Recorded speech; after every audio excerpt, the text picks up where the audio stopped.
लातूर जिल्ह्याची निर्मिती झाल्यापासून ते आजपर्यंत लातूरला जिल्हा रुग्णालय निर्माण झाले नाही। गेल्या 9 वर्षापासून लातूर जिल्हा रुग्णालयाच्या मागणीसाठी माझं लातूर परिवाराच्या वतीने अनेक आंदोलन करण्यात आली। आंदोलनाची दखल घेऊन शासनाने जिल्हा रुग्णालयासाठी कृषी विभागाची 10 एकर जमीन निश्चित केली। मात्र या जमिनीसाठी लागणारे 3.5 कोटी रुपये आरोग्य विभागाने कृषी विभागास वर्गच केले नाहीत। निधी अभावी लातूरच्या जिल्हा रुग्णालयाचा प्रश्न प्रलंबित असल्याने माझं लातूर या परिवाराकडून सरकारमधील मंत्र्यांचे मुखवटे घालून भीक मागो आंदोलन करण्यात आले।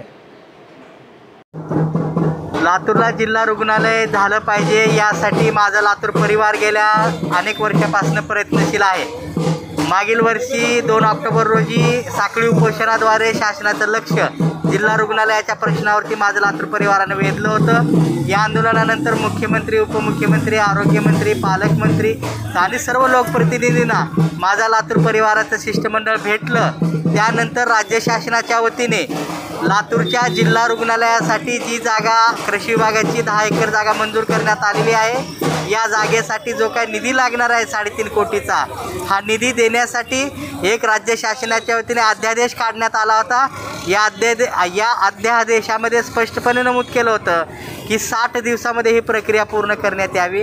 आरोग्य विभागाने हा जो काही निधी आहे तो कृषी विभागाला द्यावा आणि लातूरचं जिल्हा रुग्णालय या ठिकाणी बांधण्यात यावं। परंतु राज्य शासनाच्या वतीने ही 60 दिवसाची मुदत झाली, त्यावरून 30 दिवस उलटून गेले तरी हा निधी अद्यापर्यंत मिळालेला नाही। आरोग्य विभाग म्हणते आमच्याकडे पैसे नाहीत, टप्प्याटप्प्याने पैसे दिले जातील, मग जिल्हा रुग्णालय कधी होणार?